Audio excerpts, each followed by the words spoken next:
Magnanakaw ka. Wala kang puwang sa pamilyang ito. Ang sigaw na bumasag sa aking mundo. Habang hawak ko ang positibong pregnancy test, itinatapon ni Eduardo ang aking mga gamit sa putikan habang si Celine ay nakangisi sa tabi niya.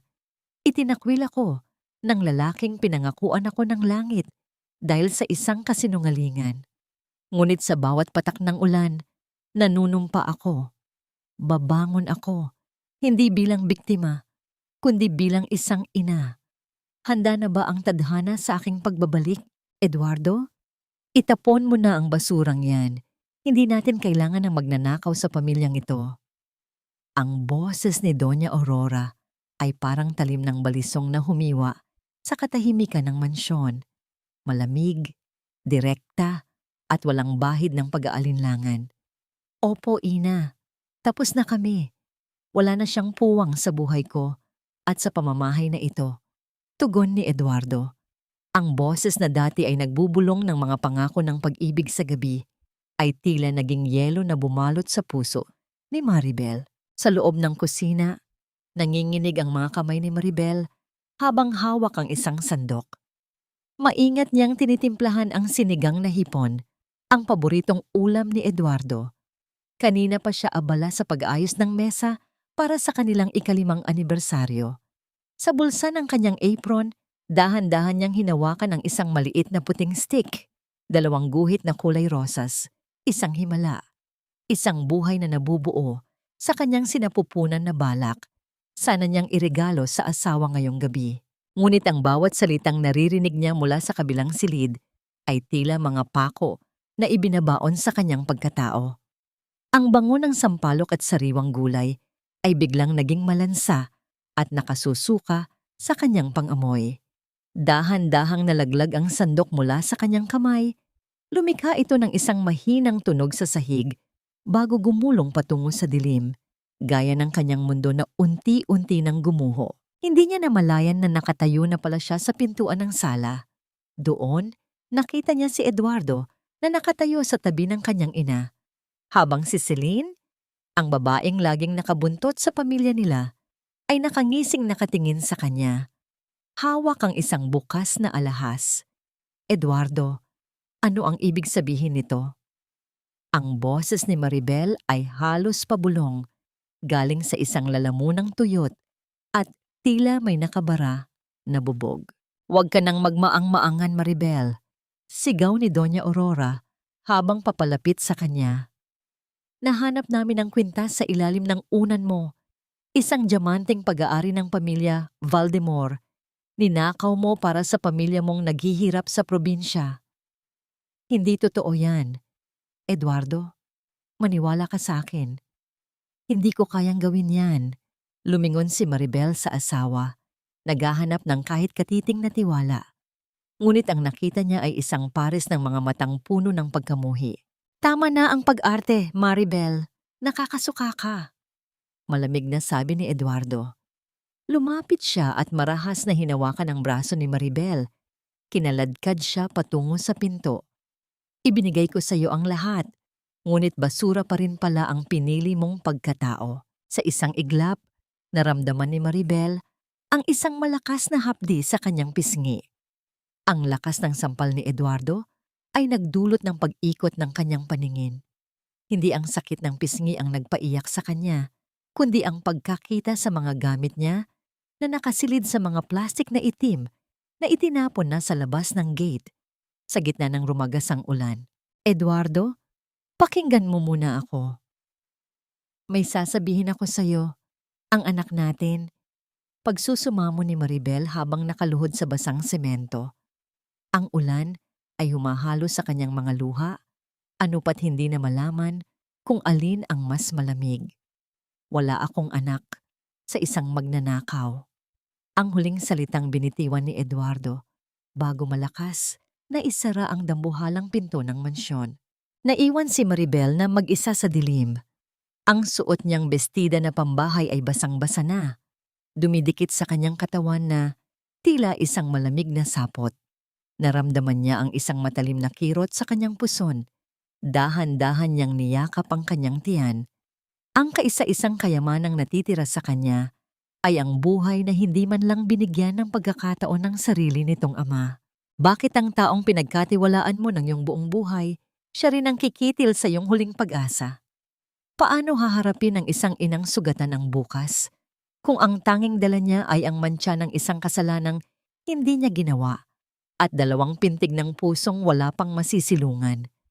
Habang ang kidlat ay gumuguhit sa langit, isang anino ng sasakyan ang dahan-dahang huminto sa tapat ng naghihingalong babae.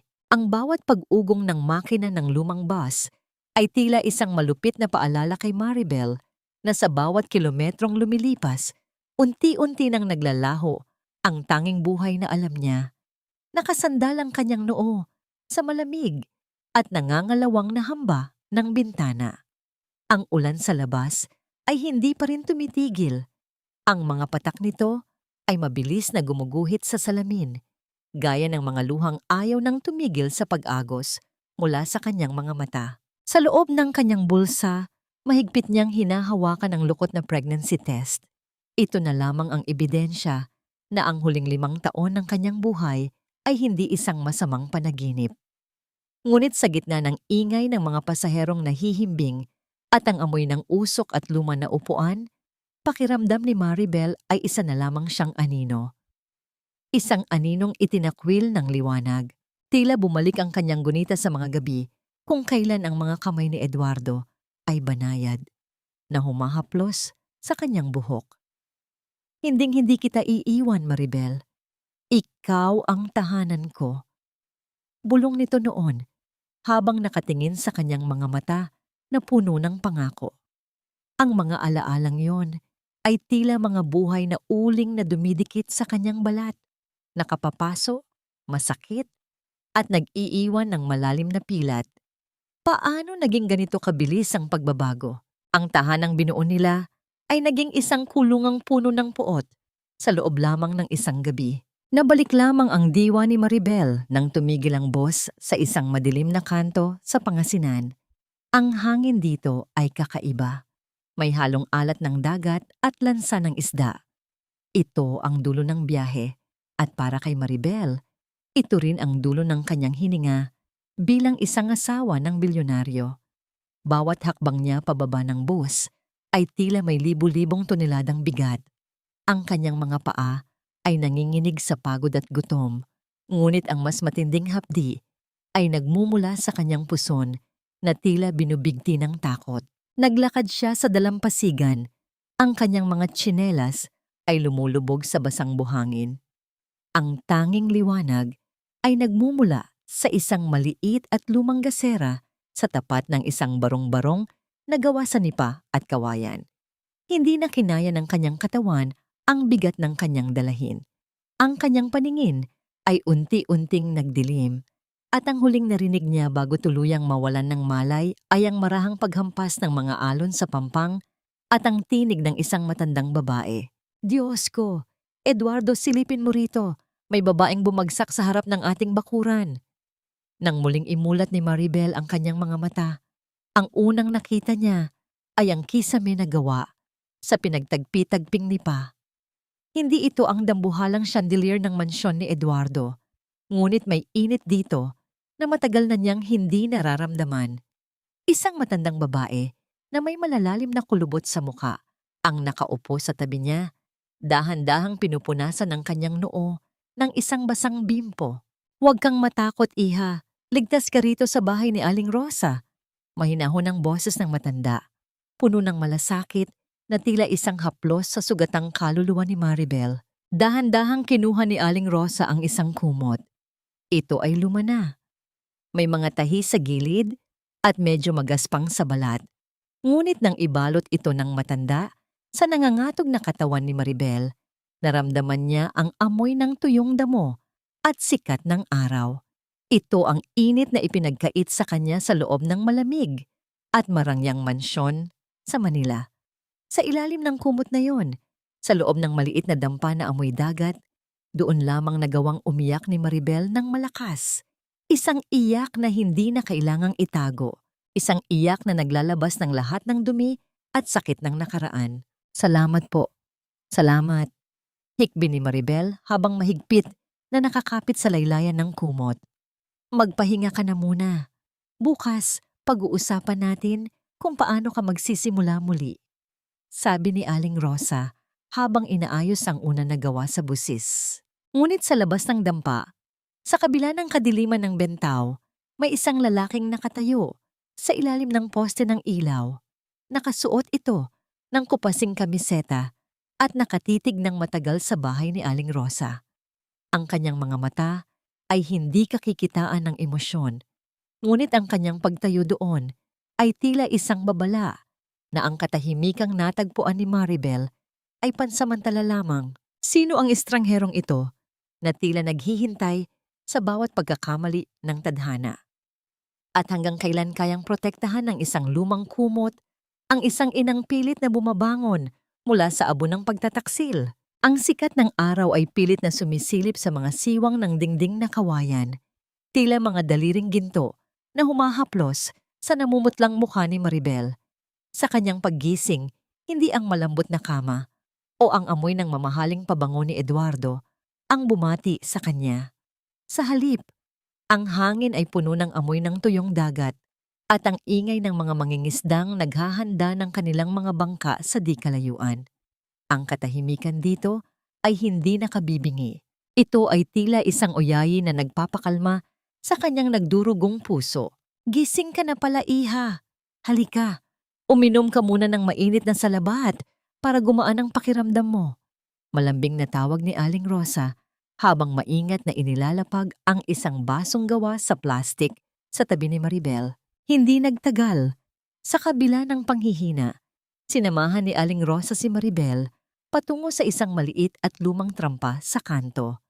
Ang tanging klinika sa munting baryo na yon. Ang amoy ng gamot at lumang papel ay lalong nagpakaba kay Maribel.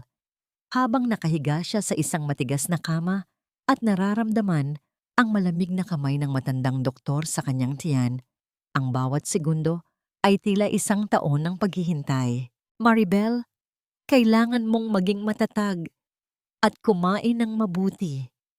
Seryosong sabi ng doktor habang inaayos ang kanyang salamin.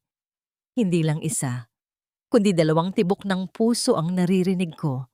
Kambal ang dinadala mo. Tila tumigil ang mundo ni Maribel sa sandaling iyon. Kambal, 2 buhay na umaasa sa kanya.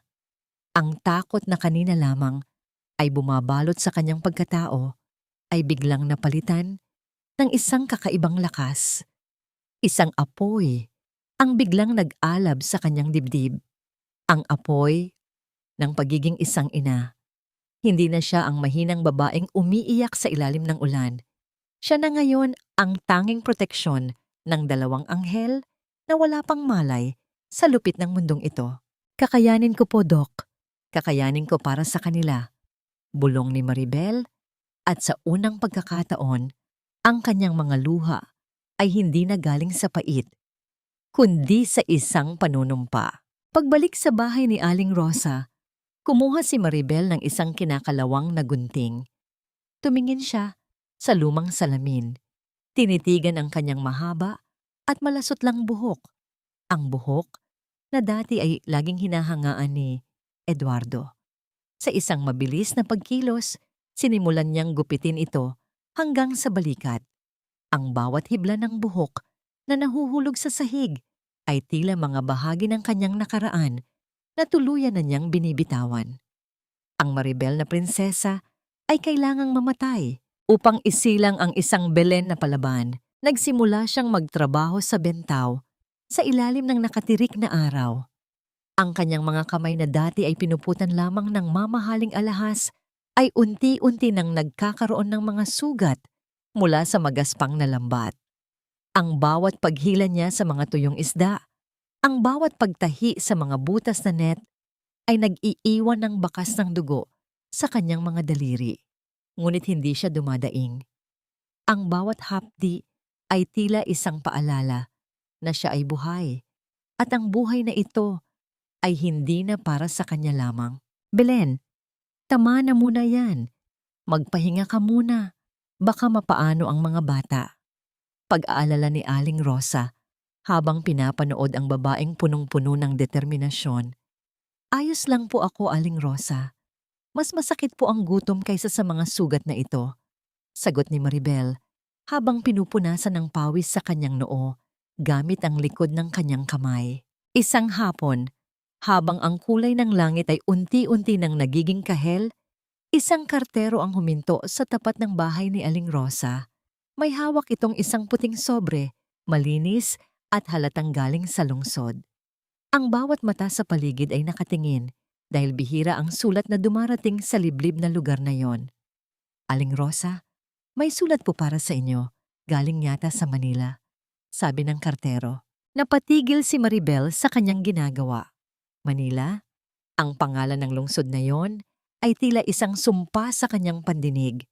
Sino ang susulat kay Aling Rosa mula sa lugar na puno ng masasakit na alaala? At bakit ang pakiramdam ni Maribel ay tila may isang anino mula sa nakaraan ang unti-unti nang humahabol sa kanyang bagong buhay? Dahan-dahang binuksan ni Aling Rosa ang sobre at sa bawat pagbasa niya sa mga salitang nakasulat doon, ang kanyang muka ay unti-unting namumutla. Tumingin siya kay Maribel na may halong takot at pag-aalinlangan. Ano ang nilalaman ng sulat na yon na tila nagpabagsak sa balikat ng matanda?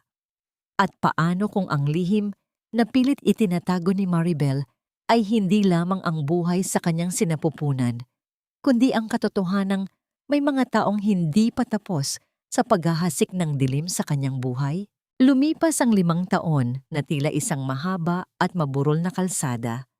Ang dating maputi at makinis na balat ni Maribel, na ngayon ay kilala na ng lahat sa baryo bilang si Belen, ay niluto na ng matinding sikat ng araw at hinasa ng alat ng dagat.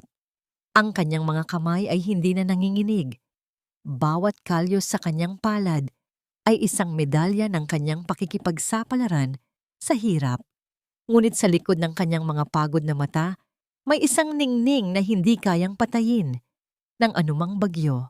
Ang pagmamahal para sa kanyang 2 munting anghel. Inay, tingnan niyo po ang daming natirang isda sa lambat ni Mang Kepweng. Ang masayang sigaw ni Michael ay bumasag sa katahimikan ng hapon. Kasunod niya si Gabriel, ang mas seryosong kapatid, na maingat na lulan ang isang maliit na balde. Ang kambal ay 5 taong gulang na. Si Gabriel ay nakuha ang matitigas na panga at seryosong tingin ni Eduardo, habang si Michael naman ay taglay ang mapaglarong na ngiti at mapang-akit na mga mata ng kanilang ama. Bawat araw, tila nakikita ni Maribel ang anino ng lalaking sumira sa kanya sa katauhan ng kanyang mga anak. Ngunit agad niya itong iwinawaksi. Para sa kanya, ang mga batang ito ay kanya lamang. Bunga ng kanyang luha at sakripisyo. Michael, dahan-dahan lang baka matisod ka. Gabriel, salamat sa pagtulong sa kapatid mo. Ang malambing na wika ni Maribel habang tinatanggap ang balde. Ang kanilang hapunan ay simple lamang. 2 pirasong tuyo na pinagsaluhan nilang 3 at isang mangkok ng mainit na sabaw ng malunggay. Bagamat madalas ay kulang ang kanin sa kanilang hapag, punong-puno naman ito ng kwento at tawanan. Sa maliit nilang dampa na nakatayo malapit sa pampang, ang bawat butil ng pagkain ay itinuturing na biyaya. Isang hapon, habang naglalakad sila pauwi mula sa Bentaw, nakakita si Michael ng isang barya sa buhanginan. Agad niya itong pinulot at ipinakita sa ina na may halong pananabik. Inay, pambili po natin ng tinapay. Napatigil si Maribel. Lumuhod siya upang kapantay ang mga bata at tiningnan sila ng diretso sa mga mata. Anak, ang bawat bagay na hindi sa atin, kahit gaano pa tayo kagutom, ay hindi natin dapat angkinin. Ang karangalan ay mas mahalaga kaysa sa anumang busog na tiyan. Ito ang kanyang panata. Pinaratangan siyang magnanakaw noon at hinding-hindi niya hahayaan na ang kanyang mga anak ay lumaking may bahid ng ganitong uri ng dumi. Ibinigay nila ang barya sa munting simbahan sa tapat ng palengke. Bago matapos ang araw, naupo ang kambal sa isang lumang kahoy na bangko. May naitabing isang pirasong candy si Gabriel na ibinigay sa kanya ng isang suki sa palengke. Sa halip na kainin ito ng mag-isa, dahan-dahan niyang hinati ang candy gamit ang kanyang mga ngipin. Inabot niya ang kalahati kay Michael. Pinanood ni Maribel ang eksenang iyon mula sa malayo. Ang pagmamahalan ng magkapatid na tila sapat na upang punan ang lahat ng kakulangan sa kanilang buhay. Nang sumapit ang gabi at ang tanging tunog na lamang ay ang ritmo ng mga alon na humahalik sa pampang, inihahanda na ni Maribel ang kanilang higaan na gawa sa banig. Ang init ng katawan ng dalawang bata sa kanyang tabi, ang kanyang tanging proteksyon laban sa lamig ng gabi. "Inay," pabulong na tawag ni Michael habang nakatingin sa kisameng ni Pa. "Bakit anak? Hindi ka pa ba inaantok?" "Inay, bakit po yung ibang bata sa eskwela? Sinusundo sila ng kanilang tatay. Nasaan po ba ang tatay namin? Bakit wala siya rito para tulungan tayong magbuhat ng mga isda?" Tila huminto ang paghinga ni Maribel. Ang tanong na yon ay parang isang matalim na karayom na tumusok sa kanyang puso. Matapos ang 5 taon ng pananahimik, tumingin siya sa bintana, sa dagat na tila walang hanggan ng dilim, habang ang boses ni Eduardo ay muling umalingaw-ngaw sa kanyang isipan. Tinatawag siyang basura. Paano mo ipapaliwanag sa isang inosenteng bata na ang kanilang ama ang mismong dahilan kung bakit sila nagtitiyaga sa gitna ng kahirapan? At hanggang kailan kayang panindigan ni Maribel ang lihim na ito? Ngayong ang mga bata ay nagsisimula na ring maghanap ng bahagi ng kanilang pagkatao na matagal na niyang ibinaon sa limot. "Eduardo, iho, 5 taon na ang lumipas. Panahon na para tuluyan mong ibaon sa limot ang mga basurang nagdulot lamang ng dumi sa ating pangalan." Ang boses ni Doña Aurora ay umaling-awngaw sa malawak at malamig na study room. Tila isang utos na hindi maaaring baliin. Nakatayo ang matandang babae sa tapat ng dambuhalang bintana. Ang kanyang postura ay tuwid at puno ng pagmamalaki. Habang ang suot niyang mamahaling seda ay kumikinang sa ilalim ng liwanag ng chandelier. "The company needs a new face of stability, Eduardo. At si Celine ang pinakaangkop para sa posisyong yon bilang asawa mo." Pagpapatuloy ng matanda, ang kanyang mga mata ay nananatiling matigas at walang bakas ng kahit anong pagsisisi. Sa kabilang dako ng silid, nakaupo si Eduardo sa kanyang silya na gawa sa mamahaling balat. Sa kanyang harapan ay ang isang baso ng matapang na whiskey. Ang yelo sa loob nito ay dahan-dahang natutunaw, gaya ng kanyang pasensya. Ngunit sa halip na sumagot, ang kanyang pansin ay nakatuon sa isang maliit na bagay sa loob ng kanyang nakabukas na drawer, isang hikaw na gawa sa simpleng perlas. Ito ang huling gamit ni Maribel na naiwan sa ilalim ng kanilang kama 5 taon na ang nakalilipas. Ang perlas ay wala ng kinang, tila sumasalamin sa kawalan ng buhay sa loob ng dambuhalang mansyong ito. Habang pinipilit ng kanyang ina na pag-usapan ang hinaharap, ang isipan ni Eduardo ay nakakulong pa rin sa gabing iyon, sa tunog ng pagsasara ng pinto at sa anino ng babaeng kinaladkad niya palabas sa gitna ng unos. Bumukas ang pintuan at pumasok si Celine. Ang bango ng kanyang mamahaling pabango ay agad na sumakop sa bawat sulok ng silid. "Babe, are you still working? I've been waiting for you sa dining area. My parents are asking about the wedding date," sabi ni Celine habang malambing na humahawak sa balikat ni Eduardo. Ang ngiti ni Celine ay tila isang maskarang perpekto ang pagkagawa. Ngunit para kay Eduardo, bawat salitang lumalabas sa bibig nito ay tila isang ingay na nais niyang takasan. "May inaayos pa ako, Celine. Susunod na lang ako." Maikli at malamig niyang tugon. Hindi tinitingnan ng babae. "Alam mo, Eduardo, dapat ka ring magpasalamat sa amin ni Tita Aurora," pabulong na sabi ni Celine habang tinitingnan ang sarili sa salamin. "Kung hindi dahil sa pagpapaalis natin sa magnanakaw na yon, baka hanggang ngayon ay kinukupitan ka pa rin na niya. Imagine the scandal if she stayed. Nakakasira ng image natin sa mga investors." Dahan-dahang napaigting ang panga ni Eduardo. Hinayaan niyang mapuno muli ang kanyang baso ng alak. Ang tunog ng pagdaloy ng likido, ang tanging sumasagot sa masaya ng tinig ni Celine. Ang mansyong ito, na dati ay puno ng pangarap, ay naging isang dambuhalang puntod ng mga lihim at kasinungalingan. Wala nang tawa ni Maribel sa umaga. Wala nang amoy ng masarap na luto sa kusina. Ang tanging natira ay ang marangyang katahimikan na tila dahan-dahang sumasakal sa kanyang hininga. He's doing this for the family, Celine. Eduardo knows what's best for the Valdemar legacy. Dagdag ni Doña Aurora habang humahaplos sa braso ng anak. Isang gaslighting na tila lason na dahan-dahang pilit na itinatanim sa isipan ni Eduardo sa loob ng 5 taon na ang pagtataksil niya sa kanyang asawa ay isang gawaing marangal. Nang sa wakas ay makalabas ang 2 babae sa silid, naiwan si Eduardo sa gitna ng dilim. Inisip niya kung nasaan na kaya si Maribel. Patay na ba ito sa hirap? O baka naman nakahanap na ng ibang masisilungan? Ngunit sa tuwing iisipin niya ang mukha ng asawa, ang tanging nakikita niya ay ang mga matang puno ng luha at ang namumutlang labi na tila may nais sabihin bago siya tuluyang itakwil. Isang mahinang pagkatok ang muling narinig sa pintuan. Ang kanyang sekretarya ay pumasok na may dalang isang maliit na brown envelope. "Sir, may dumating pong padala. Walang pangalan ng sender pero may nakasulat na personal and confidential." Dahan-dahang binuksan ni Eduardo ang sobre. Sa loob nito ay may isang piraso ng litrato. Isang malabong kuha mula sa malayo. Isang babaeng may maikling buhok, nakasuot ng kupasing kamiseta at may pasan na 2 mabibigat na sako ng isda sa bentaw.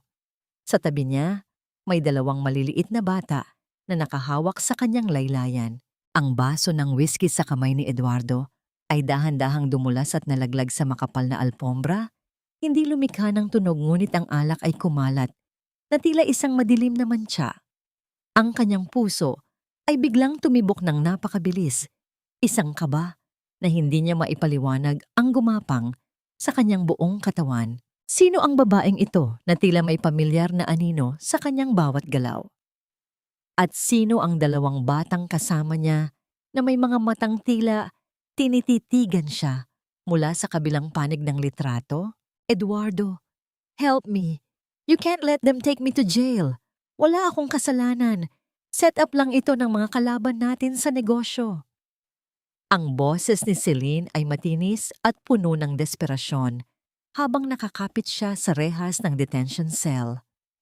Ang kanyang dating maayos na buhok ay gulo-gulo na at ang kanyang maskara ay humalo na sa kanyang luha na lumikha ng mga madidilim na guhit sa kanyang mukha.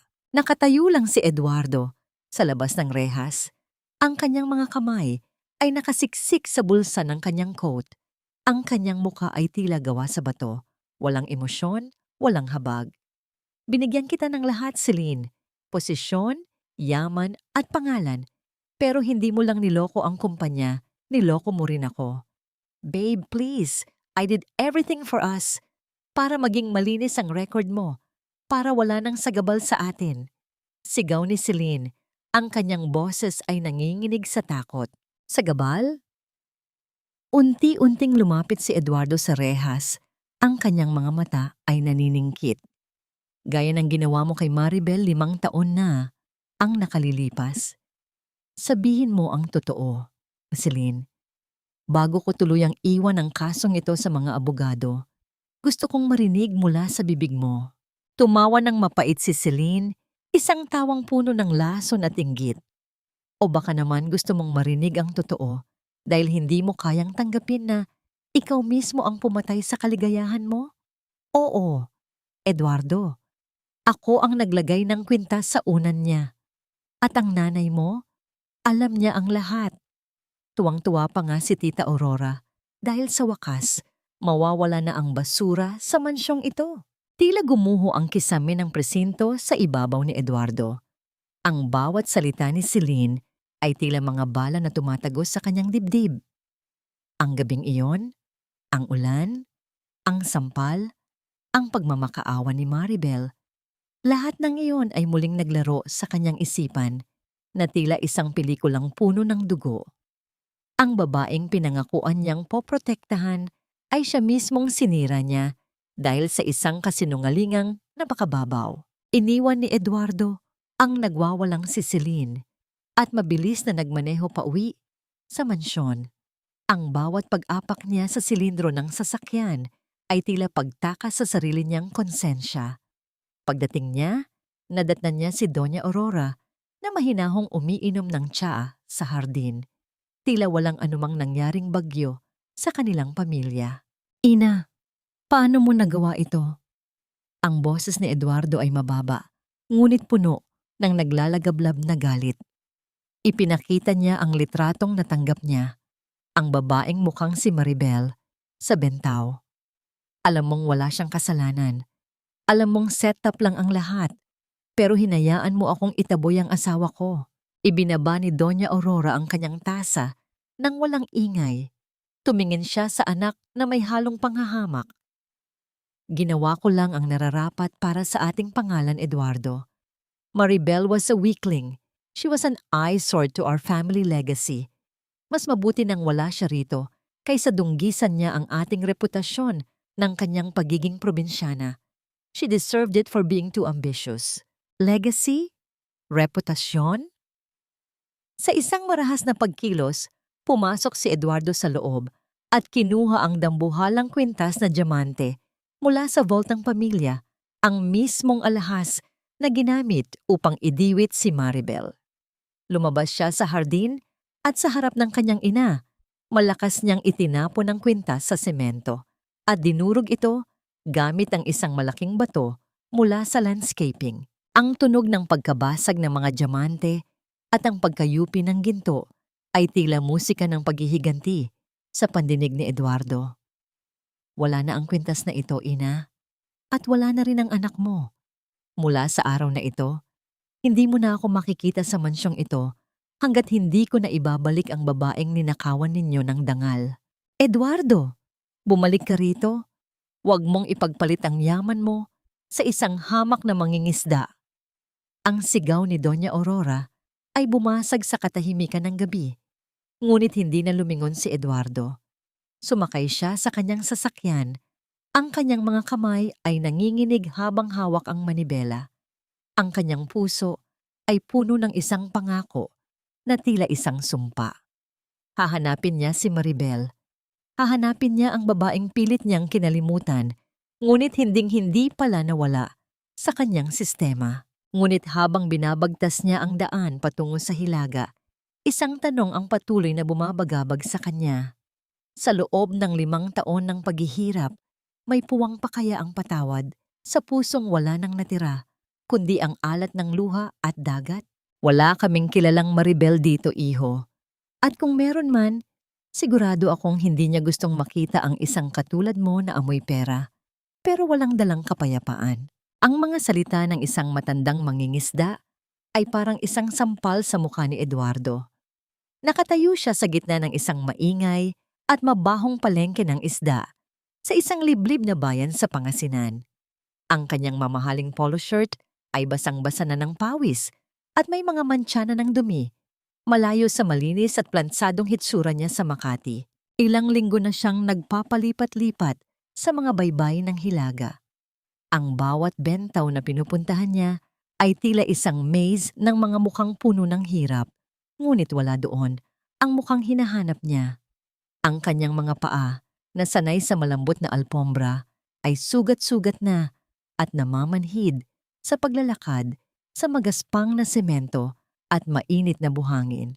Naupo si Eduardo sa isang maliit na karinderya sa tabi ng kalsada. Ang tanging ulam na natitira ay tuyo at kaunting bahaw na kanin. Dahan-dahan niyang sinimulang himayin ang tuyo. Noong nasa mansyon pa siya, hinding-hindi niya papayagang ihain ang ganitong klaseng pagkain sa kanyang mesa. Ngunit habang ninanamnam niya ang alat ng isda, tila bumabara ang bawat subo sa kanyang lalamunan.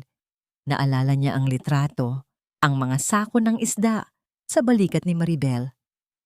Sa loob ng 5 taon, ito ang naging buhay niya habang siya ay nagpapakasasa sa steak at mamahaling alak.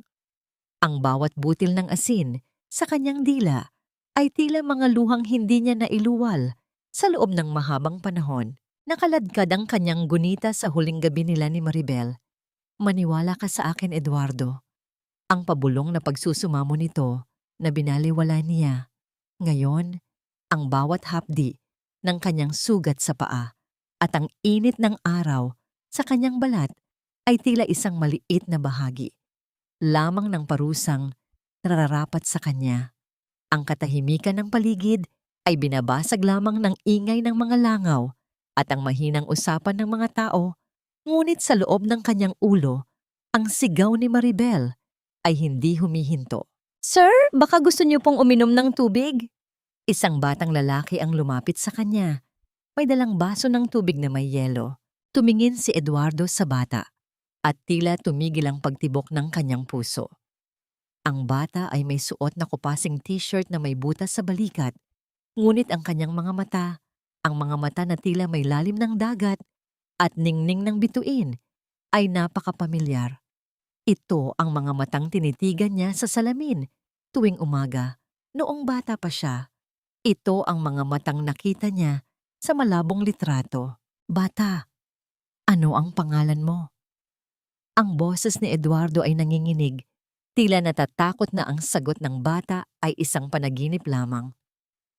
"Michael po, sir. Bakit po kayo umiiyak? Masakit po ba ang sugat niyo?" Tanong ng bata habang nakaturo sa dumidugong kalyo sa paa ni Eduardo. Hindi nakasagot si Eduardo. Ang baso ng tubig sa kanyang kamay ay nanginginig hanggang sa tumapon ang laman nito sa kanyang kandungan. Tumingin siya sa malayo, sa dulo ng bentaw kung saan may isang babaeng nakatalikod, nag-aayos ng mga lambat sa ilalim ng papalubog na araw. Ang anino ng babae ay mahaba at payat, ngunit ang bawat pagkilos nito ay puno ng dignidad na tila hindi kayang tinalo ng anumang hirap. Sino ang babaeng ito na tila naging katuwang ng dagat sa loob ng maraming taon? At paano haharapin ni Eduardo ang katotohanang ang batang nasa harap niya ay maaaring ang buhay na itinapon niya sa dilim ng walang pag-aalinlangan? "Michael, pumasok ka na sa loob. Huwag kang makikipag-usap sa mga estranghero." Ang boses na yon ay hindi na ang malambing at mahininhon na himig na nakasanayan ni Eduardo sa loob ng kanilang silid sa mansyon. Ito ay magaspang, matigas, at puno ng talim. Isang boses na hinasa ng alat ng dagat at ng bawat gabing puno ng pait. Dahan-dahang lumingon ang babaeng nag-aayos ng lambat. Nang magtama ang kanilang mga mata, tila tumigil ang pagdaloy ng dugo sa mga ugat ni Eduardo. Ang Maribel na iniwan niya noon ay may balat na kasing puti ng gatas at mga matang puno ng ningning. Ngunit ang babaeng nasa harap niya ngayon ay may balat na niluto ng araw, tuyot na mga labi, at mga matang tila dambuhalang pader na hindi kayang tibagin ng anumang pagsisisi. Nakasukbit sa kanyang balikat ang isang mabigat na basket na puno ng isda. Ang katas nito ay tumutulo sa kanyang kupasing damit. Ngunit ang kanyang tindig ay mas matikas pa sa sinumang reyna na nakilala ni Eduardo. Maribel. Ang pangalan ay lumabas sa bibig ni Eduardo na tila isang dalangin, isang pabulong na pagsusumamo na bumasag sa katahimikan ng bentaw.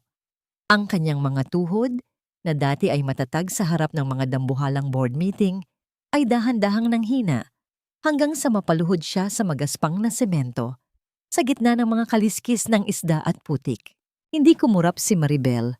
Walang gulat, walang galit, wala ring saya sa kanyang mga mata. Ang tanging naroon ay isang malalim na kawalan ng pakiramdam na mas masakit pa kaysa sa isang sampal. "Wala nang Maribel dito, mister. Ang pangalan ko ay Belen. At gaya ng sabi ko, huwag mong kakausapin ang anak ko."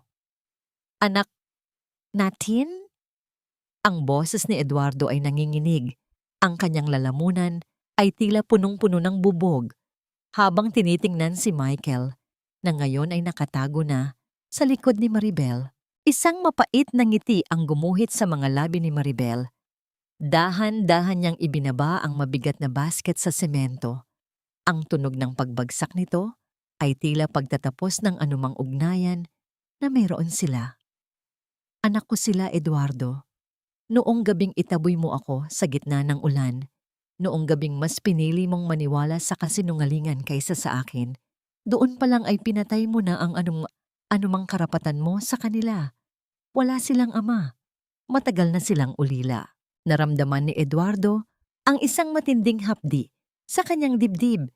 Tila may isang dambuhalang kamay na pumipiga sa kanyang puso hanggang sa wala nang matirang hininga. Ang bawat luhang pilit niyang pinipigil ay dahan-dahang pumatak, humahalo sa dumi ng semento. Ang yaman na ipinagmalaki niya, ang legacy na pinrotektahan niya, lahat ng iyon ay naging walang silbi sa harap ng babaeng nagtrabaho bilang mangingisda para lamang mabuhay ang mga anak niya. Patawarin mo ako, Maribel.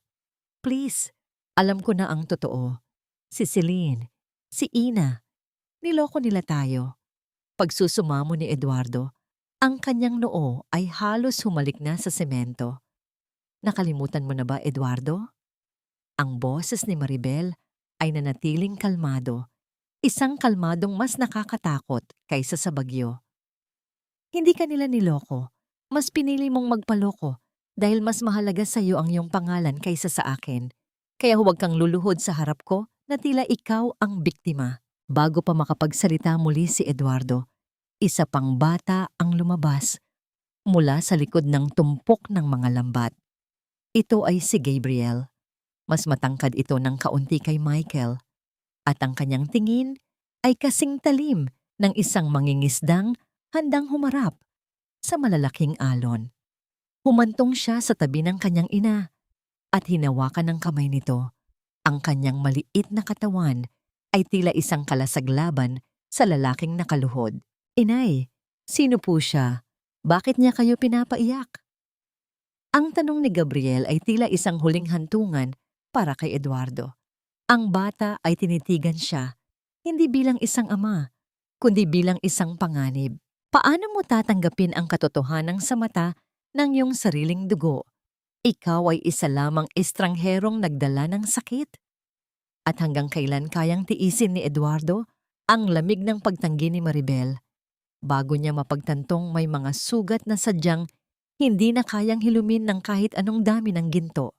Hindi nabibili ng pera ang 5 taon ng pag-iisa at gutom, Eduardo. Kaya itago mo na ang tsekeng yan dahil mas marumi pa yan sa putik na tinatapakan ko. Ang boses ni Maribel ay parang isang hampas ng malamig na tubig sa mukha ni Eduardo. Nakatayo sila sa tapat ng maliit at barong-barong na dampa ni Maribel. Sa paanan ni Eduardo ay may mga mamahaling laruan at mga supot ng imported na damit na binili niya mula sa lungsod.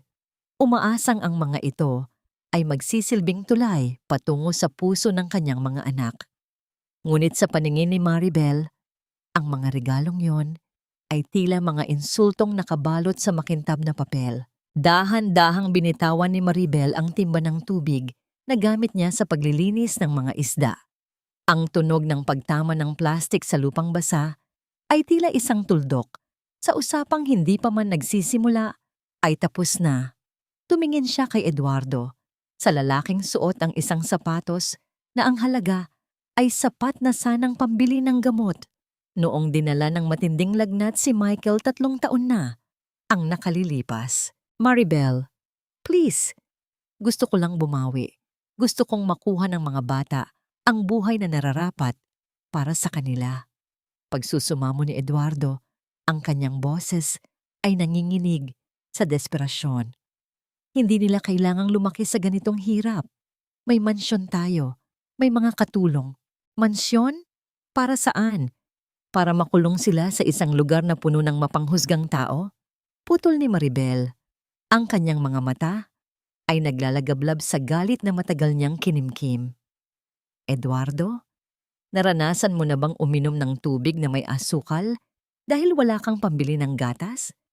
Naranasan mo na bang maglakad ng 5 kilometro sa ilalim ng tirik na araw para lang makahingi ng tira-tirang isda na ipapakain mo sa mga anak mong umiiyak sa gutom. Napatungo si Eduardo. Ang bawat salita ni Maribel ay tila isang latigo na humahagupit sa kanyang konsensya. Ang hangin sa paligid ay mabigat, amoy tuyo at alat. Isang amoy na hinding-hindi niya malilimutan habang buhay. Sa loob ng dampa, maririnig ang mahinang usapan ni na Gabriel at Michael, mga batang walang malay na ang kanilang kinabukasan ay kasalukuyang pinag-aawayan sa labas ng kanilang pintuan. Lumapit si Aling Rosa. Ang mukha ay puno ng babala. Iho, hindi lahat ng sugat ay nagagamot ng pera. Ang kailangan ng mag-iina ay kapayapaan, hindi ang iyong kayamanan na nagdala sa kanila sa ganitong kalagayan. Mas mabuti pang umalis ka na bago mo patuluyang masira ang natitirang lakas ni Belen. Tila naging pader na hindi matitibag ang galit ni Maribel. Ang bawat hapdi ng kanyang nakaraan, ang mga gabing wala siyang masandalan, kundi ang malamig na dingding ng dampa, ay naging sandata niya ngayon laban sa lalaking akala niya ay kanyang tadhana.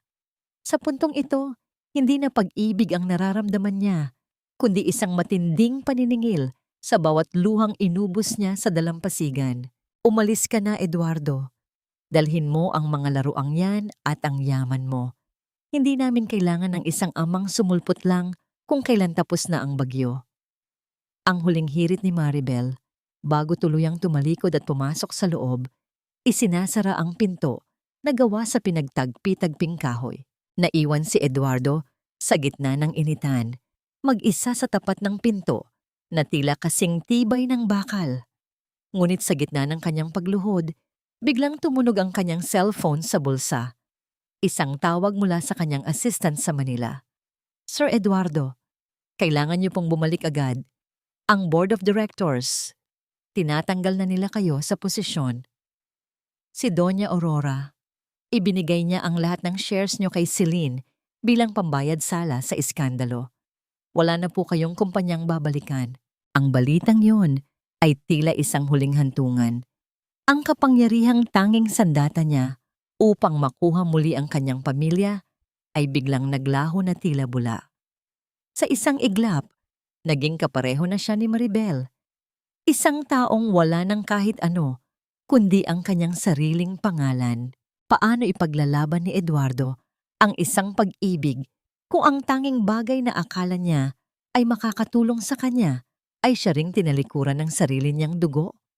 At sa gitna ng kawalan, may puwang pa kaya ang isang taong bagsak na para muling buuin ang isang pamilyang siya rin ang mismong sumira? Wala na ang lahat, Sir Eduardo. Binawi na ng Donya ang lahat ng pribilehiyo mo. Ang boses ng kanyang assistant sa kabilang linya ay tila isang malabong alingawngaw na lamang. Dahan-dahang ibinaba ni Eduardo ang kanyang cellphone. Tumingin siya sa kanyang mamahaling sasakyan na nakaparada sa gilid ng maputik na daan. Isang makinang na bakal na tila isang banyagang halimaw sa gitna ng payak na baryo. Sa isang iglap, siya ay naging isang taong walang pangalan, walang kumpanya at walang yaman. Ngunit sa halip na takot, isang kakaibang pakiramdam ng paglaya ang gumapang sa kanyang dibdib. Kung ang yaman na yon ang naging pader sa pagitan nila ni Maribel, mas mabuti pang gumuho na ito ng tuluyan. Kinaumagahan, bago pa sumikat ang araw, isang lalaking nakatsineras at simpleng kamiseta ang kumatok sa dampa ni Mang Kepweng, ang pinakamatandang mangingisda sa lugar. Mang Kepweng, gusto ko pong matutong mangingisda. Kahit anong trabaho, gagawin ko. Wala po akong pambayad, pero handa po akong magtrabaho para sa inyo. Nagtaka ang matanda, ngunit nang makita ang determinasyon sa mga mata ni Eduardo, itinuro nito ang isang luma at sirang dampa sa dulo ng pampang. Doon nanirahan si Eduardo. Ang sahig ay gawa sa kawayang may mga butas at ang bubong ay tumutulo kapag umuulan. Ang dating hari ng Makati ay natutulog na ngayon sa isang manipis na banig. Ang kanyang unan ay ang sariling braso. Nagsimula ang kanyang paghihirap. Sa bawat paghila niya ng dambuhalang lambat mula sa madilim na dagat, ang kanyang mga palad na dati ay malambot, ay unti-unti nang nagkakaroon ng mga paltos. Ang bawat pagtama ng magaspang na lubid sa kanyang balat ay nag-iiwan ng mahahabang sugat na humahapdi dahil sa alat ng dagat. Ngunit sa bawat hapdi, naiisip niya si Maribel. Ito ang ginawa mo sa kanya, Eduardo. Ito ang buhay na ibinigay mo sa kanya. Mula sa malayo, sa tapat ng bentaw, tahimik na nakamasid si Maribel. Nakita niya ang lalaking dati ay hindi man lang marunong humawak ng baso ng tubig kung walang katulong, na ngayon ay longgasngas na nakikipagbuno sa bigat ng mga sako ng yelo. Nakita niya ang bawat pagkadapa nito sa buhanginan at ang muling pagbangon nito kahit nanginginig na ang mga binti sa pagod. Inay, bakit po yung mama doon ay laging nakatingin sa atin? Tanong ni Gabriel habang tinutulungan ng ina sa pagpapatuyo ng pusit. Huwag mo na siyang pansinin, anak.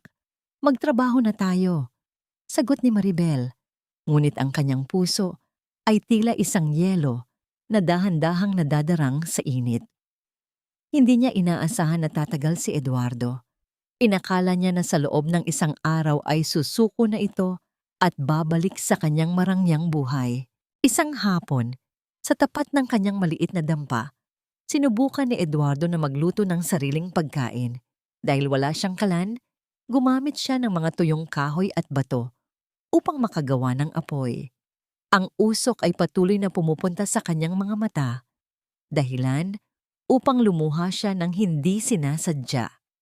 Ang kanyang kanin ay sunog sa ilalim at hilaw sa ibabaw, at ang tanging ulam niya ay isang pirasong tuyo na hiningi niya mula sa isang kasamahang mangingisda. Doon, sa gitna ng usok at init, naupo si Eduardo sa lupa at sinimulang kumain gamit ang kanyang mga kamay. Ang alat ng tuyo at ang usok ng kahoy ay humahalo sa kanyang mga luha. Ang sandali kung kailan ang lahat ng kanyang pagmamataas ay tuluyan ng naging abo at ang tanging natira ay ang isang lalaking nagnanais lamang na maging karapat-dapat sa pagmamahal ng kanyang pamilya. Habang lumulubog ang araw, ang langit ay biglang nagbago ng kulay. Ang dating kahel at kulay rosas ay napalitan ng isang madilim at mabigat na abo. Ang hangin ay biglang naging malamig at may dalang amoy ng basang lupa at galit na dagat. Ang mga ibon ay mabilis na nagliliparan patungo sa mga puno at ang mga mangingisda ay mabilis na hinihila ang kanilang mga bangka pataas ng pampang. "Belen! Pumasok na kayo sa loob. May paparating na malakas na bagyo," sigaw ni Aling Rosa mula sa kabilang dampa. Tumingin si Maribel sa dagat.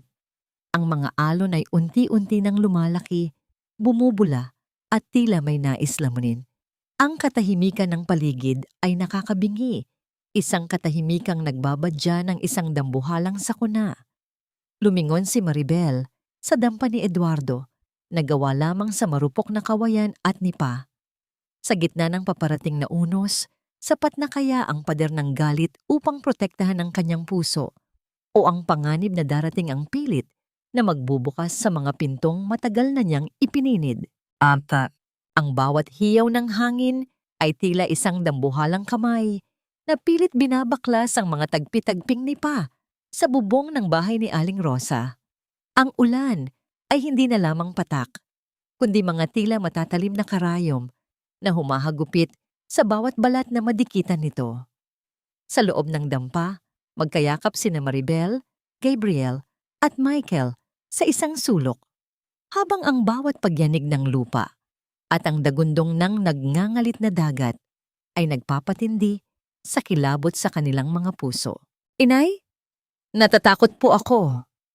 Ang pabulong na iyak ni Michael, ang kanyang maliliit na kamay ay mahigpit na nakakapit sa laylayan ng basang damit ni Maribel. "Huwag kang mag-alala, anak. Nandito si Inay. Hindi tayo pababayaan ng Diyos."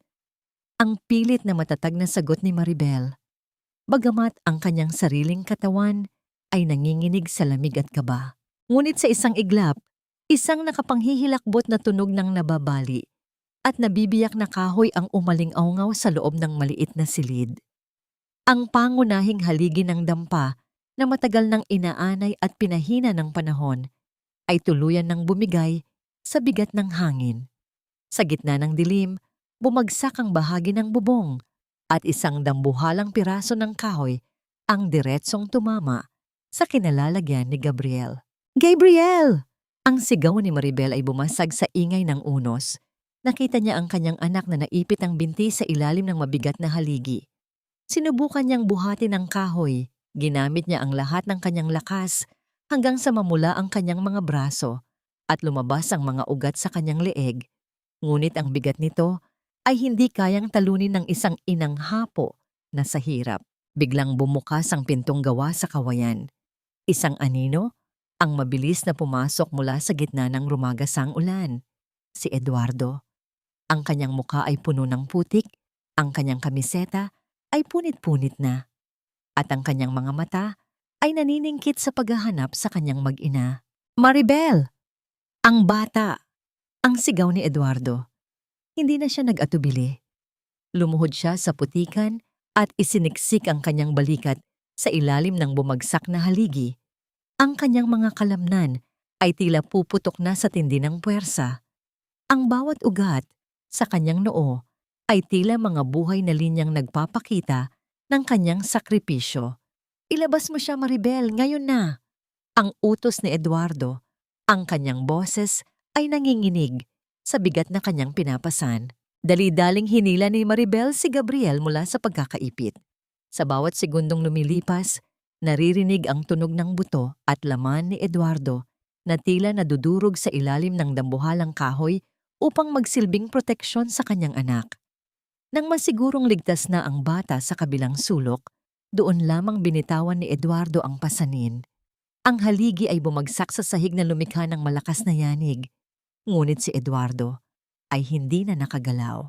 Nakahandusay siya sa basang sahig. Ang ulan mula sa butas na bubong ay direktang tumatama sa kanyang mukha. Ang dugo ay dahan-dahang humahalo sa putik mula sa isang malalim na sugat sa kanyang ulo. Eduardo! Eduardo! Gising! Ang tawag ni Maribel. Sa unang pagkatuon pagkatapos ng 5 taon, ang galit sa kanyang puso ay sandaling natakpan ng isang matinding takot. Hinawakan niya ang mukha ng lalaki. Ang init ng balat nito ay kabaligtaran ng malamig na tubig sa paligid. Dahan-dahang imulat ni Eduardo ang kanyang mga mata. Sa gitna ng labo ng kanyang paningin, nakita niya ang mukha ni Maribel. Hindi ang mukhang puno ng pader ng galit, kundi ang mukhang dati niyang minahal ng buong puso. Isang mahinang nangiti ang gumuhit sa kanyang namumutlang labi. Ligtas, ang anak ko. Ang pabulong niyang huling salita bago tuluyang pumikit ang kanyang mga mata. Inay, bakit po hindi na gumagalaw si tatay? Ang yak ni Michael habang nakatingin sa dugo ang lalaki sa kanilang sahig. Napatigil si Maribel. Ang salitang tatay ay tila isang huling hantungan sa gitna ng unos. Ang lalaking sumira sa kanyang buhay ay siya ring lalaking nag-alay ng sariling katawan upang mabuhay ang kanilang anak. Sa gitna ng nagngangalit na bagyo, habang ang bawat hampas ng alon ay tila nagbabanta pa ring lumamon, napatitig si Maribel sa walang malay na katawan ni Eduardo. Sapat na kaya ang dugo at sakripisyong ito upang mabura ang 5 taon ng pait? O huli na ang lahat para sa isang amang ngayon pa lamang natututong magmahal ng tunay? Sa sandaling ang kanyang sariling hininga ay tila unti-unti nang binabawi ng tadhana, sapat na ba ang isang sugat sa katawan para pagbayaran ang 5 taon ng sugat sa aking kaluluwa? Ang tanong na yon ay tila isang malupit na bulong na paulit-ulit na umaalingaw-ngaw sa isipan ni Maribel habang pinagmamasdan niya ang walang malay na katawan ni Eduardo. Nakahiga ang lalaki sa isang manipis na banig sa sulok ng dampa. Ang bawat paghinga nito ay mabigat at may kasamang ungol ng pain, isang tunog na tila humihiwa sa katahimikan ng madaling araw. Dahan-dahang isinawsaw ni Maribel ang isang malinis na piraso ng tela sa palanggana ng maligamgam na tubig. Sa bawat pagdampi ng basang tela sa dugo ang noo ni Eduardo, naramdaman ni Maribel ang panginginig ng sarili niyang mga kamay. Ang mga kamay na ito, na dati ay hinahawakan ni Eduardo ng may pag-ibig at kalaunan ay itinulak nito ng may pandidiri, ay siya ring mga kamay na nagliligtas sa buhay nito ngayon. May malalim na irony sa bawat haplos, ang pag-aalaga sa taong naging dahilan ng kanyang pagdurusa. Inay, gising na po ba si tatay? Masakit pa po ba ang sugat niya? Ang pabulong na tanong ni Michael mula sa kanyang tabi. Ang bata ay tumangging matulog. Nakatitig lang sa mukha ng lalaking tinawag niyang ama sa gitna ng unos. Huwag kang maingay, Michael. Kailangan niyang magpahinga, sagot ni Maribel, ngunit hindi niya magawang tingnan ang anak. Ang salitang tatay ay tila isang matalim na kutsilyo na pilit binubutas ang pader na itinayo niya sa loob ng 5 taon. Paano niya itatambay ang galit kung ang mga anak niya ay nakahanap na ng kanilang bayani sa taong itinuturing niyang kaaway? Nang magsimulang sumikat ang araw, dahan-dahang imulat ni Eduardo ang kanyang mga mata. Ang liwanag na pumapasok sa mga siwang ng dampa ay tila sumasaksak sa kanyang paningin. Ang unang nakita niya ay ang kisameng ni Pa, at pagkatapos ay ang mukha ni Maribel. Pagod, puyat, ngunit naroon pa rin ang ganda na hinding-hindi mabubura ng panahon. Maribel, ang pabulong na tawag ni Eduardo. Ang kanyang boses ay tila buhangin na kiniskis sa semento. Salamat. Salamat dahil hindi mo ako hinayaang mamatay sa labas. Huwag kang magpasalamat sa akin, Eduardo. Ginawa ko lang ito dahil ayaw kong maging saksi ang mga anak ko sa pagkamatay ng kahit na sino sa loob ng bahay na ito. Ang malamig na tugon ni Maribel, bagamat ang kanyang mga mata ay sandaling nagtagal sa mga sugat sa balikat ni Eduardo. Ang mga sugat na dapat sana ay para kay Gabriel. Sa mga sumunod na araw, naging tahimik ang dampa. Habang unti-unting bumabalik ang lakas ni Eduardo, nagkaroon sila ng mga pagkakataong mag-usap na hindi na kailangan ng sigawan. Isang gabi, habang pinapakain ni Maribel si Eduardo ng lugaw, dahan-dahang hinawakan ni Eduardo ang magaspang na kamay ni Maribel. Maribel, nakikita ko ang bawat kalyo sa iyong palad. Bawat isa sa kanila ay tila sumasumbat sa akin. Pabulong ni Eduardo. Ang kanyang mga mata ay puno ng pagsisisi. Hindi ko hinihiling na patawarin mo ako agad. Gusto ko lang malaman mo na kahit anong mangyari, hinding-hindi na ako aalis. Dito lang ako, sa tabi ninyo, hanggat kailangan ninyo ako. Sa sandaling iyon, ang katahimikan sa pagitan nila ay tila isang tulay na dahan-dahang nabubuo muli. Ang init ng balat ni Eduardo sa kanyang kamay ay nagdala ng isang alaala ng nakaraan na matagal na niyang ibinaon. Ngunit sa likod ng bawat ngiti ni Michael at sa bawat pagtanggap ni Gabriel kay Eduardo, may isang tanong na patuloy na bumabagabag kay Maribel. Gaano katagal ang itatagal ng katahimikang ito bago muling dumating ang mga anino mula sa Manila? At paano kung ang paghilom ng mga sugat sa labas ay simula lamang ng isang mas masakit na pagtutuos sa loob? Napatigil ang kanilang pag-uusap nang makarinig sila ng tunog ng isang sasakyang huminto sa tapat ng dampa. Hindi ito ang tunog ng trampa o ng motor ng mangingisda. Ito ay ang dambuhalang ugong ng isang mamahaling SUV na tila isang banyagang halimaw sa kanilang payak na baryo. Bumukas ang pinto ng sasakyan at lumabas ang isang matandang babae na nakasuot ng itim na terno. Ang kanyang mga mata ay nakatago sa likod ng madidilim na salamin. Doña Aurora. Ang anino ng nakaraan ay narito na upang bawiin ang katahimikang pilit nilang binubuo. Sapat kaya ang lakas ng isang inang sugatan at isang amang nagsisisi upang harapin ang dambuhalang pader ng kasamaan na muling nagbabalik? Anong klaseng baho ito, Eduardo? Pinagpalit mo ba talaga ang iyong dangal at yaman para sa basurang ito? Ang tinig ni Doña Aurora ay tila isang hagupit ng kidlat na bumasag sa payapang hapon ng baryo. Nakatayo siya sa tapat ng SUV, maingat na iniiwasan ng putik sa kanyang mamahaling sapatos habang ang kanyang mukha ay punong-puno ng pandidiri sa paligid. Ang bawat salita niya ay tila may dalang lason na nais pumatay sa anumang munting pag-asang namumukadkad sa loob ng dampa. Dahan-dahang lumabas si Maribel. Sa pagkakataong ito, hindi siya nakayuko, hindi siya nanginginig. Ang kanyang balat na dati ay malasutla, ay sunog na sa araw, at ang kanyang mga kamay ay puno ng kalyo. Ngunit ang kanyang mga mata ay kasing tibay ng mga batong hindi natitinag ng kahit anong laki ng alon. Tinitigan niya ang babaeng naging mitya ng kanyang impyerno sa loob ng 5 taon.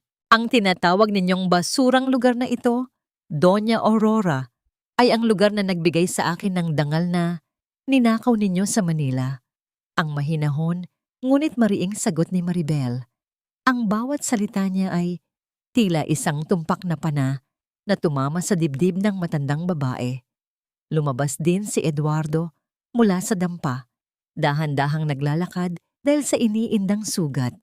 Nang makita siya ng kanyang ina na sa ganitong kalagayan, duguan, payat, at amoy dagat, lalong nagngit-ngit ang matanda. Eduardo, iho, tingnan mo ang sarili mo. You look pathetic. Halika na.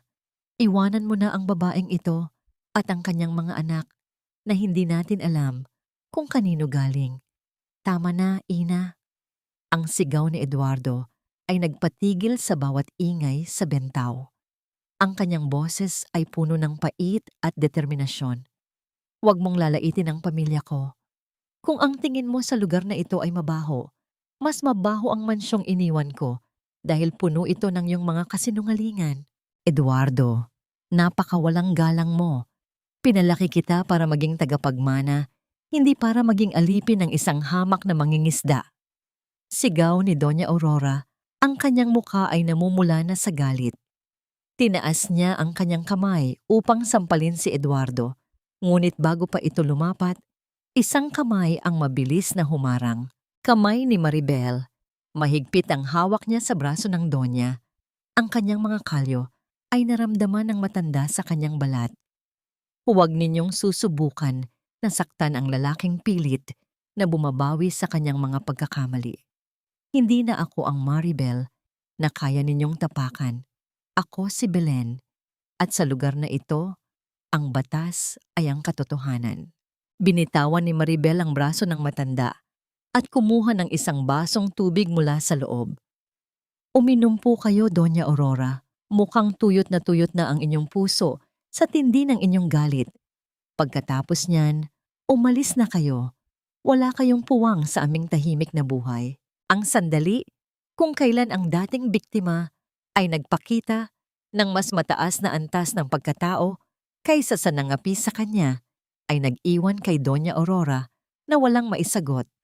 Ang kanyang pagmamataas ay tila naging isang maliit na alikabok sa harap ng katatagan ni Maribel. Magsisisi kayo! Lalapit din kayo sa akin kapag wala na kayong makain. Ang huling hirit ni Doña Aurora bago mabilis na pumasok sa kanyang sasakyan. Ang tunog ng dambuhalang SUV na mabilis na umalis at nag-iwan ng alikabok ay tila ang huling paglalaho ng dilim sa buhay ni Maribel. Nang muling bumalik ang katahimikan, naramdaman ni Eduardo ang isang matinding panghihina. Napasandal siya sa dingding ng dampa. Ang kanyang mga mata ay nakatingin kay Maribel na may halong paghanga at hiya. Maribel, bakit hindi mo siya hinayaang saktan ako? I deserved it. Pabulong ni Eduardo. Tumingin sa kanya si Maribel. Ang kanyang mga mata ay unti-unti nang lumalambot. Dahil kung hahayaan ko siyang gawin ang gusto niya, wala akong pagkakaiba sa kanya. Eduardo, ang nakaraan ay tapos na. Pero ang tanong ay kung ano ang gagawin mo sa kasalukuyan. Dahan-dahang lumapit si Eduardo. Ang kanyang puso ay tumitibok ng mabilis sa kaba at pag-asa. Pwede pa ba tayong magsimulang muli? Hindi bilang bilyonaryo at asawa, kundi bilang Eduardo at Maribel. na muling nagkakakilala sa dalampasigang ito? Ang sikat ng araw sa dalampasigan ay hindi na nakapapaso. Ito ay tila isang banayad na haplos na nagpapahayag ng isang panibagong umaga. Wala na ang amoy ng usok at lason ng nakaraan. Ang hangin ay amoy asin, sariwang isda, at higit sa lahat, amoy ng kalayaan. Sa bawat paghampas ng maliliit na alon sa pampang, tila dahan-dahang hinuhugasan ang mga bakas ng pait na iniwan ng 5 taon ng paghihintay. Ibinalita ni Eduardo ang kanyang naging desisyon. Ibinenta niya ang kanyang huling natitirang mga ari-arian, ang mga relo, ang kanyang huling sasakyan, at ang ilang mga lupain na hindi nakuha ng kanyang ina upang pondohan ang isang kooperatiba para sa mga mangingisda sa kanilang baryo. Hindi na siya ang bilyonaryong nag-uutos mula sa isang mataas na tore. Ngayon, siya na ang lalaking kasama ng mga mangingisda sa paggawa ng mas matitibay na imbakan ng isda at mas mabilis na transportasyon para sa kanilang mga huli. Ang kanyang mga kamay ay hindi na makinis, ngunit sa bawat sugat at kalyo na nadaragdag, mas nararamdaman niya ang tunay na halaga ng pagkatao. Fisherman with a heart, ang biro sa kanya ni Mang Kepweng, at sa bawat tawa ni Eduardo, nawawala ang dambuhalang bigat sa kanyang dibdib. Sa kabilang dako ng Bentaw, isang maliit na tindahan ang laging pinupuntahan ng mga mamimili. May nakasulat na karatula sa itaas, Belen's Special Tuyo at Tinapa. Si Maribel, na nakasuot ng malinis na apron, ay abala sa pag-ayos ng mga produkto. Ang kanyang negosyo ay hindi lamang para sa kanyang sarili. Kinuha niyang katuwang ang mga asawa ng mga mangingisda upang magkaroon din sila ng sariling kita. Siya na ngayon ang boses ng mga kababaihan sa kanilang munting komunidad. Inay, tingnan niyo po, ang daming nahuling isda ni tatay. Ang masayang sigaw ni Michael habang tumatakbo patungo sa tindahan. Kasunod niya si Gabriel na may bitbit na maliit na timba. Ang kanyang mukha ay maliwanag at malayo sa seryosong hitsura niya noong unang dumating si Eduardo. Napatigil si Maribel sa kanyang ginagawa at tumingin sa Bentaw. Doon, nakita niya si Eduardo na nakatayo sa isang luma ngunit matatag na bangka, kumakaway sa kanya habang ang sikat ng araw ay tumatama sa kanyang mukha. Wala na ang mamahaling polo shirt. Isang simpleng kamiseta na lang ang suot nito. Ngunit ang nangiti ni Eduardo ay mas makinang pa sa anumang diamanteng nadurog sa nakaraan. Umagang iyon ay ang sandali nang magkasama ang buong pamilya sa pampang upang hilahin ang huling lambat ng araw. Hawak ni Eduardo ang dulo, kasunod si Maribel, at sa gitna nila ang 2 bata. Ang ritmo ng kanilang paghila ay iisang indayog, isang simbolo na ang bawat pangarap nila ay magkakabit na ngayon. Ang gintong liwanag ng bukang liwayway ay nagmistulang gintong sapot na bumabalot sa kanila, isang banal na sandali na tila nagpapahayag na sa wakas ang kanilang pamilya ay buo na. Salamat, Maribel. Salamat sa pangalawang pagkakataon. Bulong ni Eduardo habang pinupunasan ang pawis sa noo. Tumingin si Maribel sa asawa. Ang kanyang mga mata ay puno ng kapayapaan. Hindi ito tungkol sa akin, Eduardo. Tungkol ito sa atin. Sa buhay na pinili nating buuin sa gitna ng hirap. Nang sumapit ang gabi at ang tanging tunog na lamang ay ang mahinahong awit ng dagat, naupo ang dalawa sa tapat ng kanilang bagong ayos na dampa. Dahan-dahang kinuha ni Maribel ang isang maliit na kahoy na kahon mula sa kanyang bulsa. Ito ay luma, may mga gasgas, at tila matagal na itinago sa ilalim ng mga gamit. Eduardo, may gusto akong ibigay sa iyo, sabi ni Maribel. Ang kanyang boses ay puno ng misteryo. Inabot niya ang maliit na kahon sa asawa. Sa bawat dahan-dahang pagbukas ni Eduardo, sa takip nito, ang tibok ng kanyang puso ay tila nakikipagpaligsahan sa tunog ng mga alon. Ano ang laman ng kahon na ito na tila naging saksi sa bawat luhang inubos ni Maribel sa loob ng 5 taon? At ito na kaya ang huling susi upang tuluyan nilang maikandado ang pinto ng nakaraan at buksan ang pintuan ng kanilang walang hanggang bukas. Dahan-dahang binuksan ni Eduardo ang maliit na kahon. Ang kanyang mga daliri ay bahagyang nanginginig sa kaba. Sa loob nito, hindi isang kumikinang na diamante o gintong alahas ang tumambad sa kanyang paningin. Sa halip, isang tuyong singsing na gawa sa hinabing damo ang nakahiga sa ibabaw ng isang pirasong telang pelus. Ito ang singsing na ginawa ni Eduardo sa kanyang mga unang gabi sa baryo, noong ang tanging baon niya ay pagsisisi at pagnanais na mapansin man lang ni Maribel.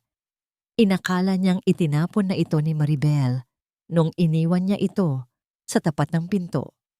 Ngunit narito ito, ingat na ingat at tila naging sagrado sa loob ng kahon. Itinago mo ito? Ang pabulong na tanong ni Eduardo, ang kanyang boses ay napaos sa tindi ng emosyon. Tumingin si Maribel sa dagat. Ang kanyang mga mata ay nagniningning sa ilalim ng liwanag ng buwan. Itinago ko yan dahil iyan ang unang bagay na ibinigay mo sa akin na hindi galing sa iyong yaman, kundi galing sa iyong mga sugat. Iyan ang unang tanda na ang Eduardo na minahal ko noon ay nagbabalik na. Dahan-dahang kinuha ni Eduardo ang singsing na damo at isinuot ito sa daliri ni Maribel. Walang dambuhalang reception, walang mamahaling catering, at walang mga bisitang nakasuot ng tuxedo. Sa paligid nila ay ang mga mangingisda at kanilang mga pamilya na naging tunay na saksi sa kanilang muling pagbangon. Maribel, sa harap ng dagat na ito na nakakita sa bawat luha mo, at sa harap ng mga taong naging pamilya natin. Sumusumpa ako, hindi na kita iiwan, hindi na ako muling magbubulag-bulagan. Ang dampa nating ito ang aking palasyo, at kayo ni Gabriel at Michael ang aking tanging kayamanan. Isang simpleng seremonya ang naganap sa dalampasigan. Ang altar ay gawa sa mga driftwood na pinalutian ng mga ligaw na bulaklak mula sa gilid ng kalsada. Ang musika ay ang ritmo ng gitara ni Mang Kepweng at ang dambuhalang koro ng mga alon. Nang magpalitan sila ng matatamis na oo, ang bawat tao sa bentaw ay nakaramdam ng isang kakaibang init sa kanilang mga puso. Isang patunay na ang pag-ibig, kapag dumaan sa apoy ng pagsubok, ay lumalabas na mas dalisay at mas matatag. Matapos ang kasal, lumapit ang kambal. Si Gabriel at Michael ay nakasuot ng malilinis na barong na gawa sa abaka. Sabay nilang niyakap ang kanilang mga magulang. Ang kanilang maliliit na bisig ay tila mga kadenang nagbubuklod sa apat na pusong matagal na nagkawalay. Tatay, hindi na po kayo aalis? Tanong ni Michael habang nakatingin sa kanyang ama. Hinding-hindi na anak, dito lang si tatay. Sabay-sabay nating hihintayin ang bawat pagsikat ng araw. Sagot ni Eduardo habang hinahalikan ng noo ng kanyang mga anak. Nangako si Eduardo na hindi na sila babalik sa Manila. Ang kanyang buhay ngayon ay nasa baryong ito, sa gitna ng mga taong marunong magmahal nang walang hinihintay na kapalit.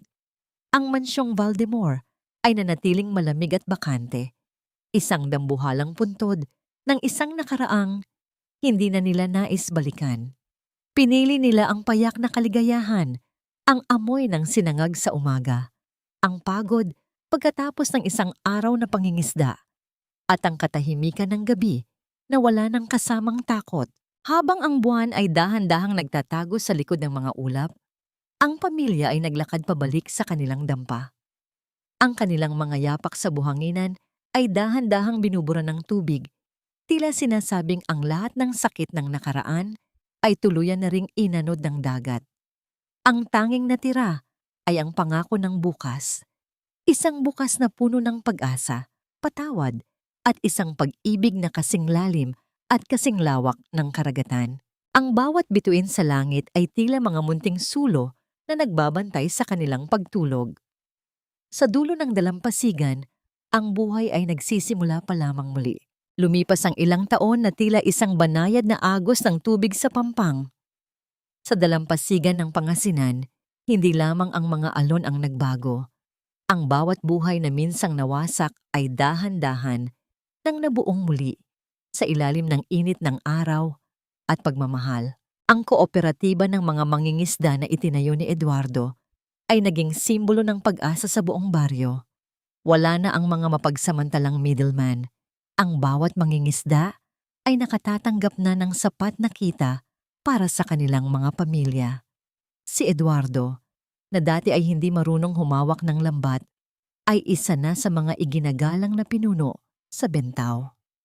Ang kanyang balat ay tila tanso na sa katigasan at ang kanyang mga mata ay wala na ang bakas ng pagiging mapagmataas. Ang tanging yaman na kanyang pinahahalagahan ngayon ay ang bawat sentimong pinaghirapan niya kasama ang kanyang mga kasamahan. Sa tapat ng kanilang bahay, isang maayos na bahay na gawa sa matibay na kahoy at semento.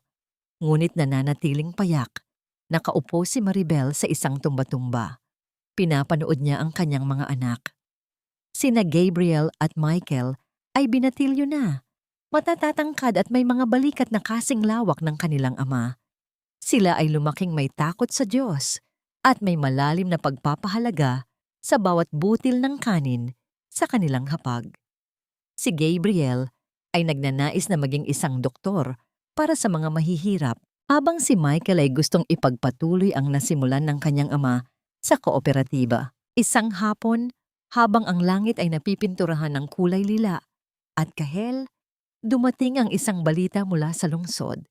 Ang mansyon ng mga Valdemor sa Manila ay tuluyan ng na-foreclose.